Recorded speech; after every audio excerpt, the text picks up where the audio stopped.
Hello dear students, welcome back to my channel Edu Colours. आज हम इस video में क्लास 8 की भूगोल की वर्कशीट करेंगे, वर्कशीट नंबर 37, जो कि 26 फरवरी को आपको करनी है।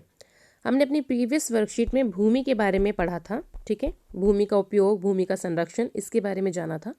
अब हम इस वर्कशीट में पढ़ेंगे मृदा के बारे में। ओके, मृदा क्या होता है, मृदा के लक्षण, मतलब उस तरह से भूस्खलन क्या होता है, मृदा के निर्माण के कारक क्या होते हैं, मृदा का निम्नीकरण किस तरह से हो रहा है, इन सारी चीज़ों के बारे में हम इस वर्कशीट में हल करेंगे। तो चलिए वर्कशीट शुरू करते हैं।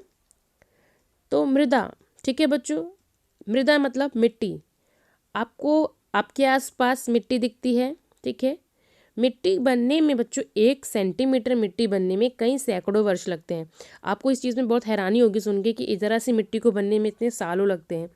तो वो अगर मिट्टी ख़त्म हो जाएगी, गायब हो जाएगी या उसका निम्नीकरण हो जाएगा तो हम फसल किस में उगाएंगे, ठीक है। तो जब फसल ही नहीं उगा पाएंगे तो फिर हम अनाज कहाँ से मिलेगा। तो इन सारी चीज़ों के लिए अगर हम देखें तो हमें मिट्टी की आवश्यकता बहुत ज़्यादा है। अब हम ये देखते हैं कि मिट्टी क्या है और इसको बनने में कौन कौन से कारक सहायक होते हैं। तो पृथ्वी के पृष्ठ पर दानेदार कणों के आवरण की पतली परत को मिट्टी कहते हैं। ये भूमि से निकटता से जुड़ी हुई होती है। स्थल रूप मृदा के प्रकार को निर्धारित करते हैं।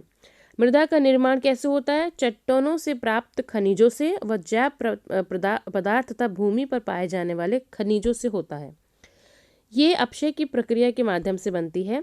खनिजों और जैव पदार्थों का सही मिश्रण मृदा को उपजाऊ बनाता है, ठीक है। जो खनिज हैं और जो जैव पदार्थ हैं, अगर वो सही मात्रा में अच्छे से हो जाए तो मृदा बनती है और वो अच्छी उपजाऊ मृदा को जन्म देते हैं। मृदा निर्माण में कौन कौन सी चीज़ें सहायक हैं? जनक शैल का स्वरूप, जलवायु कारक, स्थलाकृति, जैव पदार्थों की भूमिका और मृदा को बनने वाला लगने वाला समय, ठीक है। यहाँ पर आप देखेंगे मृदा निर्माण को प्रभावित करने वाले कारक कौन कौन से हैं। जनक शैल, रंग, गठन, खनिज, ठीक है, ये सारी चीज़ें। उच्चावच, ढाल मृदा को संचय को निर्धारित करते हैं। प्राणी जगत, वनस्पति जात, सूक्ष्म जीव, ये सब चीज़ें प्रभावित करती हैं मृदा को। समय, मृदा को उसकी मोटाई कैसी होगी कैसी नहीं, इस चीज़ को उसको प्रभावित करती है। फिर साथ ही साथ जलवायु कैसी है, वहाँ की तापमान कैसा है, वर्षा कैसी हो रही है, ये सारी चीज़ें मृदा के निर्माण में प्रभावित करती हैं, ठीक है। उसके बाद हम देखते हैं कि भूस्खलन क्या होता है। ये देखिए, आप भूस्खलन देख रहे होंगे यहाँ पर, ज़मीन का जो दरदरा हो जाना, ये जो आप खाली ये देख रहे हैं जगह, ठीक है, यानी कि ज़मीन का फट जाना, क्रैक हो जाती है जो, उसे हम भूस्खलन कहते हैं।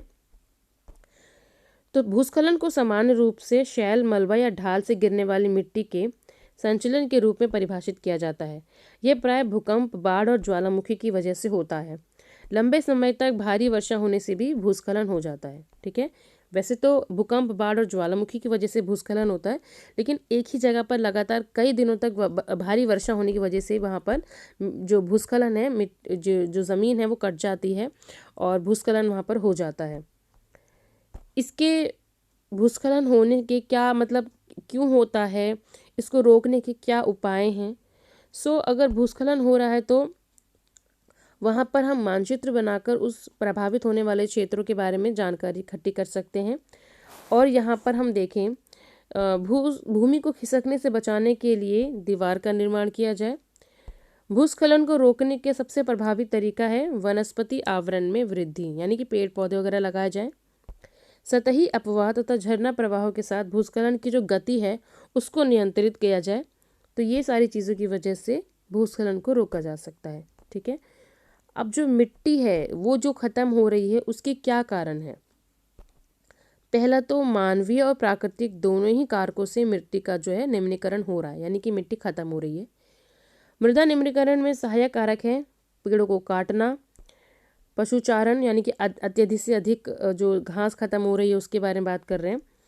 जो कीटनाशक है, केमिकल है, उनके बारे में बात हो रही है, उनका अत्यधिक उपयोग हो रहा है।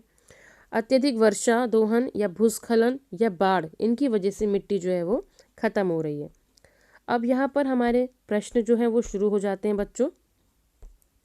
तो जो हमारा पहला प्रश्न है वो है मृदा का निर्माण कैसे होता है, ठीक है। आप सबसे ऊपर की तरफ आएंगे, जो हमारा पहला जो पैराग्राफ है उसमें आप देखेंगे तो मृदा का निर्माण जो है यहाँ से लेकर यहाँ तक, ये आपके फर्स्ट क्वेश्चन का आंसर है। मृदा का निर्माण चट्टानों से और खनिजों से होता है। उसके बाद हम देखते हैं कि मृदा के निर्माण को प्रभावित करने वाला कारक कौन कौन से हैं। तो यहाँ पर जो आप ये देख रहे हैं ये है मृदा को निर्माण को प्रभावित करने वाले कारक, यानी कि 1 2 3 4 5। ये 5 पॉइंट्स आप लिख लीजिए तो आपका जो आंसर है वो कंप्लीट हो जाएगा कि मृदा के निर्माण को प्रभावित करने वाले कारक हैं ये 5। ठीक है। उसके बाद अगला प्रश्न है हमारा, भूस्खलन को कम करना क्यों आवश्यक है।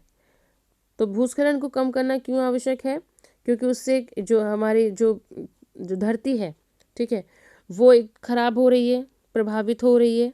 ठीक है। तो उसको रोकने के क्या उपाय हैं। भूस्खलन को रोकने के लिए आप इन चारों पॉइंट में से कोई भी 3 पॉइंट लिख सकते हैं कि प्रतिधारी दीवार का निर्माण किया जाए, ठीक है, वनस्पति आवरण में वृद्धि की जाए, ओके, भूस्खलन गतिशीलता को नियंत्रित किया जाए। ये सारी चीज़ों के द्वारा आप भूस्खलन जो है उसको कंट्रोल कर सकते हैं। तो यह में क्योंकि हमारे पर्यावरण को नुकसान पहुंचता है, जो वहाँ लोग रहते हैं उनकी लाइफ डेंजर में हो जाती है, तो इस वजह से भूस्खलन को रोकना आवश्यक है। ठीक है। सो बच्चों, यहाँ पर हमारी जो वर्कशीट है, वर्कशीट नंबर 37 ये कंप्लीट होती है। आई होप आपको ये वर्कशीट अच्छी लगी होगी बच्चों, समझ में आई होगी। अगर आपको ये वर्कशीट अच्छी लगी है, समझ में आई है, तो इसे मेरे चैनल है एडुकलर्स को सब्सक्राइब करें और मेरी इस वीडियो को अपने फ्रेंड्स में शेयर करें। साथ में लगे बेल आइकन को प्रेस करें और कमेंट सेक्शन में बताएं कि आपको मेरा वीडियो कैसा लगा। वीडियो देखने के लिए बच्चों थैंक यू सो मच।